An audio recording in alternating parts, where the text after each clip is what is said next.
Hi స్నేహితులారా, welcome to గృహిణి thoughts. ఈరోజైతే మన ఛానల్లో చాలా మంచి హెల్దీ వంటకం గురించి అయితే తెలుసుకుందాం. ఇది తెలగపిండి ఎండు రొయ్యలు. తెలగపిండి అంటే ఏంటి అని మీ డౌటా? నూనె కోసం నువ్వుల్ని గానుగులో ఆడాక మిగిలితే వచ్చే పిప్పిని తెలగపిండి అంటారు. దీనిలో పోషకాలు పుష్కలంగా ఉంటాయి. కొవ్వు పదార్థాలు లేని హై ప్రోటీన్ ఆహారం ఇది.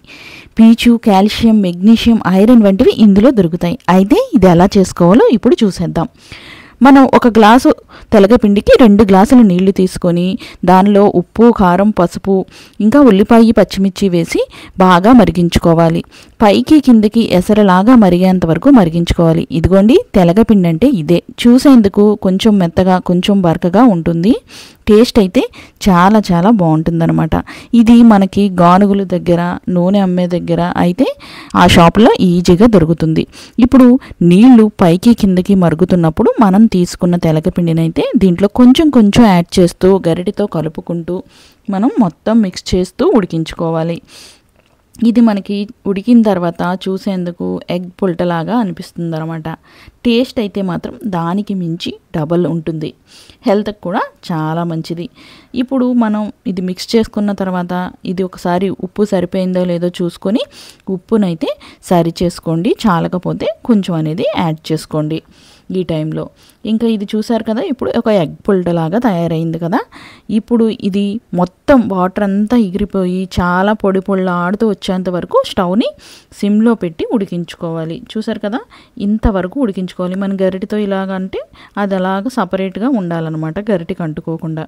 ఇప్పుడు ఇది పక్కన పెట్టుకుని ఇంకొక ప్యాన్ తీసుకొని కొంచెం ఆయిల్ ఎక్కువగానే వేసుకొని 3 నుంచి 4 సార్లు శుభ్రం చేసుకుని ఎండు రొయ్యల్ని క్లీన్ చేసుకుని శుభ్రంగా కడిగిన తర్వాత వేసుకోవాలి.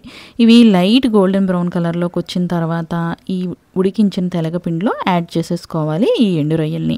ఇలా మొత్తం ఎండు రొయ్యల్ని అంతా సపరేట్ చేసి దీంట్లో యాడ్ చేసిన తర్వాత అదే ఆయిల్లో కొంచెం జీలకర్ర, కొంచెం ఆవాలు వేసుకుని అవి కొంచెం ఫ్రై అయిన తర్వాత ఒక వెల్లుల్లిపాయను అయితే బాగా దంచుకొని యాడ్ చేసుకున్నాను.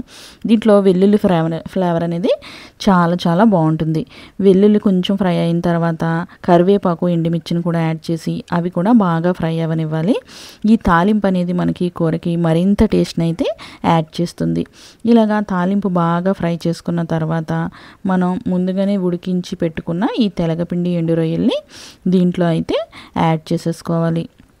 ఈ తెలగపిండి ఎండు రొయ్యల్ని ఈ తాలింపులో యాడ్ చేసేసిన తర్వాత ఒకసారి మిక్స్ చేసేసుకొని స్టవ్ని సిమ్లో పెట్టి ఒక 1/2 మినిట్ కానీ 1 మినిట్ కానీ అలా ఉంచితే మనకి ఏంటంటే ఈ తెలగపిండికి ఆ తాలింపు ఫ్లేవర్ అనేది బాగా పడుతుందన్నమాట కింద నుంచి. ఇంకా ఉడికించిన తర్వాత ఒకసారి మొత్తం మిక్స్ చేసేసుకొని మూత పెట్టి ఒక్క 2 మినిట్స్ తర్వాత తింటే టేస్ట్ అనేది చాలా బాగుంటుంది.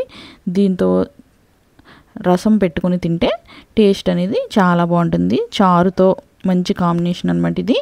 చూసారు కదా, ఇలా పొడి ఆడుతూ వచ్చేంత వరకు ఉడికించుకొని తాలింపు వేసుకుంటే టేస్ట్ అనేది చాలా బాగుంటుంది. హెల్త్కి కూడా మంచిది. దీంట్లో పీచు, కాల్షియం, మెగ్నీషియం, ఐరన్ వంటివి ఇందులో దొరుకుతాయి అన్నమాట. ఇలాంటి వీడియోస్ కోసం మన ఛానల్ని సబ్స్క్రైబ్ చేసి, లైక్ చేసి, షేర్ చేయండి, ఫాలో చేయండి. ఉంటాను. బాయ్.